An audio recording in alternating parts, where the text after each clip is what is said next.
Recipe ছিল মধু chicken. এই মধু chicken কী করে বানালাম আপনাদের সাথে সম্পূর্ণ শেয়ার করব। আসসালামু আলাইকুম। আজকে একটা নতুন ধরনের আমি চিকেন বানাবো, আপনারা দেখতে থাকুন। সম্পূর্ণ নতুন ধরনের। তার জন্যে আমি প্রথমে দেব সয়া সস,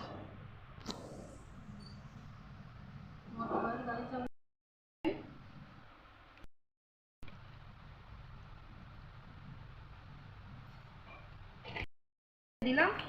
এবারে কিছুটা আমি কর্নফ্লাওয়ার নিয়ে নেব, একসঙ্গে নুন দিয়ে মাখিয়ে নেব, ভালো করে মাখিয়ে নেব। ভিনেগারটা দিয়ে ভালো করে মাখিয়ে নেব বন্ধুরা, আর কিছু মশলা দেবো না। এবারে একটু সুন্দর করে মাখিয়ে আমি এগুলোকে তেলে ঢেলে নেব। ভিনেগার দিয়েছি, চিলি ফ্লেক্স দিয়েছি,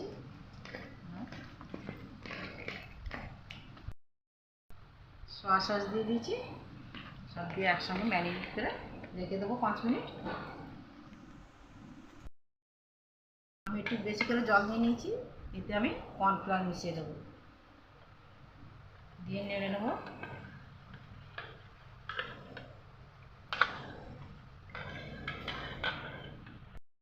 এটা দেওয়া হয়ে গেছে, এবারে সঙ্গে চিলি ফ্লেক্সটা দিয়ে দেবো,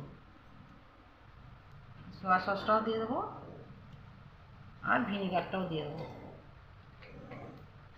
দিয়ে আবার একটু নাড়বো ভালো করে। এটা চিকেনের মশলা হবে বন্ধুরা। আমি চিকেনটাকে এবারে ভাজতে যাব। 5 মিনিট হয়ে গেছে, গ্যাসটা জ্বালিয়ে দিয়েছি, কড়াটা বসিয়ে দিয়েছি, তেলটা দিয়ে দেবো। চিকেনগুলো দিয়ে দেবো, তেল গরম হয়ে গেছে, ভেজে নেবো আমি। একেবারে ইউনিক একটা বানাবো আমি, আপনারা দেখতে থাকুন কীভাবে বানাচ্ছি। পুরোটা সব থেকে দেখতে ভালো করে ভেজে নেবো। এটা একটু ভেজে নিয়ে,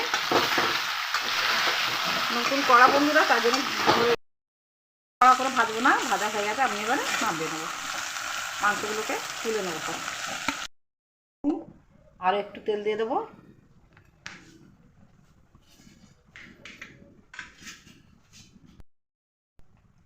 কুচনো রসুনটা দিয়ে দেবো, সরু করে পাতলা করে কুচিয়ে নিয়েছি, রসুনটা দিয়ে দেবো। বাদ বাকি ছোটো এলাচ এগুলো সব দিয়ে দেবো। একটু গরম হয়ে যাক, আগে থাকতে সেটা এবারে ঢেলে দেবো।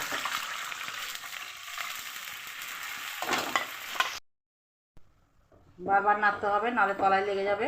কর্নফ্লাওয়ার দেওয়া আছে বন্ধুরা।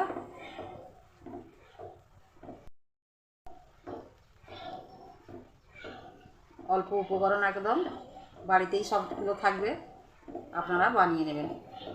নাচকে চিনকে শেয়ার করবেন, ফলো করবেন, আর আমার চ্যানেলটাকে সাবস্ক্রাইব করে দেন।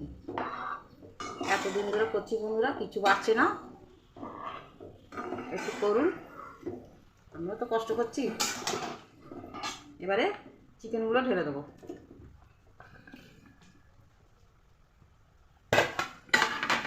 এবারে নাড়তে থাকবো।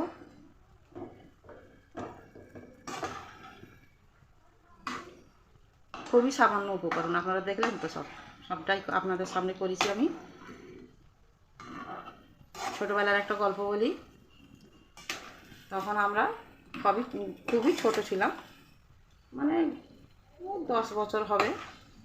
তো আমরা 2 বোনে ভাত খেতে বসেছি। তো এমন সময় চিকেন রান্না হচ্ছিল। তখনকার লোকেরা তো শুধু এত রেসিপি জানতো না, আলু দিয়ে করতো, আর না হলে পেঁয়াজ দিয়ে একটু কষা করে নিত। তো মাংসতে যখন খেতে বসেছি, মা যখন বেড়ে দিচ্ছে, তখন বলছি আমাকে এই 2টো লেগ পিস দিতে হবে। মা তখন বলছে, কেন, তুই কি একা, ছোটো বোনটাকে দিবি না? ওই না, ওকে কিছু দেবো না, ওই মাংসই খাবে, আমি শুধু লেগ পিস খাবো। তখন বোনটা কান্না করছে, আমার থেকে ছোটো, 5 বছরের, কান্না করে বলছে, আমি আজকে ভাতই খাবো। আমিও তো খুব বড় না, 10 বছর, না খাবি উঠে যা, আমি 2টো লেগ পিস খাবো। আমার মা ওইখান থেকে উঠে গেছে, উঠে গিয়ে বাবাকে গিয়ে বলছে, দেখো তোমাদের মেয়েদের কীর্তি। বাবা এসে বলছে, কী হয়েছে তোমাদের? আবারও নাড়বো, কত গাঢ় হয়ে এসছে দেখুন, ঘন হয়ে গেছে একদম, নাড়তে থাকতে হবে। তো বাবা এসে দেখছে যে আমরা লেগ পিস নিয়ে মারামারি করছি, ছোটো বোনটা কাঁদছে। বাবা বলছে, তাহলে কি তোদের জন্য আর একটা মুরগি জবাই করতে হবে? তুমি আজকে দুটো কেন খাবে? তুমি আজকে ওকে একটা দাও, আবার যখন হবে তখন খাবে। আর তখন তো বাড়িতে বাড়িতে মুরগি পোষার চলক ছিল। এখন অনেক শহরে হয়ে গেছে, আর হয়ে গেছে, মানুষ অতটা মুরগি প্রচলন করে না। কিনতে যখন পাওয়া যায়, চলো কিনে নিয়ে খাওয়া হবে। সে যাই হোক, তো আমি তো দেবো না। তো আমার ছোটো বোন কী করলো, রান্না ছেড়ে ভাত ছেড়ে উঠে চলে গেল। তা আমি তখন, আমার মনটা কষ্ট হলো যে ছোটো বোনটা এমনি চলে গেল। ঠিক আছে, তাহলে ওকে বাবাকে বললাম, জালে ডেকে নিয়ে এসো। বাবা বললো, তুমি রাগ করেছো যখন, তোমাকেই রাগ ভাঙাতে হবে।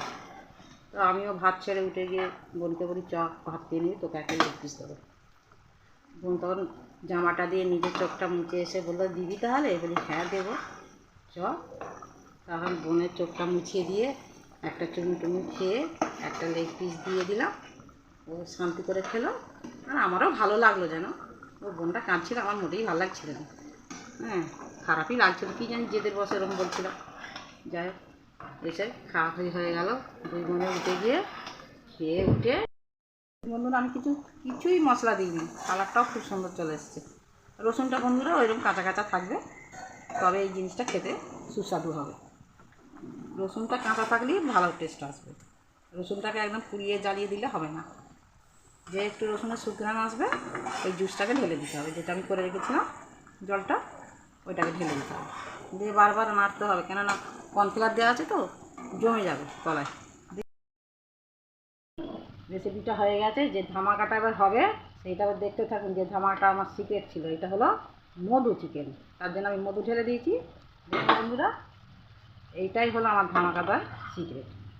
দিয়ে দিলাম, খেতে যা হবে না, আঙুল চাটতেই থাকবেন। আপনাদেরও দেখে মনে হচ্ছে তো জিনিসটা কেমন হয়েছে। আমি সবসময় বলি, আগে চোখে ভালো লাগবে, তারপরে খেতে ভালো লাগবে। দেখুন এবার নামিয়ে দেবো। কালারটা কত সুন্দর হয়েছে, কত থকথকে হয়ে গেছে। আর কিছু দেওয়ার দরকার নেই, এবারে নামিয়ে নেবো আমি। চলুন বন্ধুরা, কত সুন্দর দেখাচ্ছে, একবার দেখুন, বিনা মশলায় কত সুন্দর হয়েছে। আপনারা অবশ্যই বাড়িতে একবার হলেও বানিয়ে খেয়ে দেখবেন। রাজ কিচেনকে শেয়ার করবেন, বেশি বেশি করে ফলো করবেন, আর আমাকে কমেন্টসে জানাবেন কেমন হলো না হলো।